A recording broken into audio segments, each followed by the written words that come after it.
9 দিন অতিবাহিত হয়ে যাওয়ার পরও সাম্য হত্যার অগ্রগতি খুব বেশি আমরা দৃশ্যমান পাচ্ছি না। আমাদের প্রশাসন আশ্বস্ত করেছে মামলা ডিবির নিকট হস্তান্তর করা হয়েছে, কিন্তু তারপরও ডিবির যারা তদন্তের দায়িত্ব রয়েছে তাদের সাথে আমরা কথা বলেছি, তারাও সত্যি একটা কনফিউজ, তারাও বলতে পারছে না যে সাম্য হত্যার প্রকৃত খুনি কারা, ওই সময় কারাগারে উপস্থিত ছিল। আমার মনে হচ্ছে তাদেরকে এখনো শনাক্ত করতে পারেনি, তাদের নিকট থেকে যে ভাষ্য তারা এখনো সবাইকে শনাক্তই করতে পারেনি। তো এটি খুবই দুঃখজনক বিষয় যে এই পর্যায়ে এসে ঢাকা বিশ্ববিদ্যালয়ের একজন মেধাবী শিক্ষার্থীকে হত্যা করা হলো। 9 দিন অতিবাহিত হয়ে যাওয়ার পরও প্রকৃত খুনি কিংবা ঘাতকদের চিহ্নিত করা যাচ্ছে না। যে 3 জনকে গ্রেপ্তার করা হয়েছে তারা হয়তো উপস্থিত ছিল, কিন্তু তারা মূল আসামি কিনা, মূল ঘাতক কিনা আমাদের সন্দেহ রয়েছে। কারণ দেখেন, তাদেরকে গ্রেপ্তার করার পর 4 থেকে 5 দিন পর তাদেরকে রিমান্ডে নিয়ে আসা হয়েছে। তো যদি তারা থাকতো এবং ঢাকা বিশ্ববিদ্যালয়ের শিক্ষার্থীদের দাবি, ছাত্রদলের দাবি, তারপরে কিন্তু তারা পরের দিন কিংবা 1-2 দিনের মধ্যে তাদেরকে রিমান্ডে নিয়ে আসেনি। অর্থাৎ এটি দ্বারা আমাদের মনে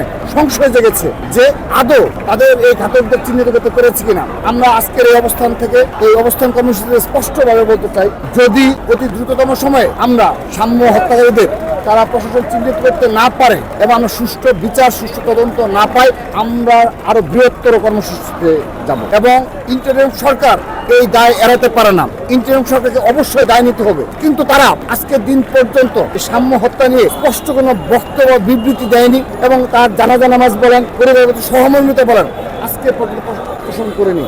আমরা তাদেরকে হুঁশিয়ারি উচ্চারণ করতে চাই, তারা যদি মনে করে থাকে পক্ষপাতমূলক আচরণ করবে ছাত্র দলের প্রতি, আমরা সেটি রাজপথে জবাব দেব। আমরা এই মুহূর্তে ইন্টারিম সরকারের কারো পদত্যাগ দাবি করছি না, আমরা সত্যিকার অর্থে সাম্য হত্যার বিচার দাবি করছি। সুষ্ঠু তদন্তের মাধ্যমে তার বিচার যেন সুনিশ্চিত হয়, অপরাধীদের বিচারটি যেন সুনিশ্চিত, আমরা সেদিকেই রয়েছে, আমরা সেই দাবিতে অনড় রয়েছি। আমরা এটি হলে আমরা আমাদের আন্দোলন গুটিয়ে নেব। কিন্তু যদি আমাদের সাথে এই ইন্টারিম সরকার এই 9 মাস ছাত্রদের সাথে বিমাতাসুলভ আচরণ করেছে, আগামীতেও যদি এই ধরনের আচরণ অব্যাহত থাকে, আমরাও তাদের সাথে বিমাতাসুলভ আচরণ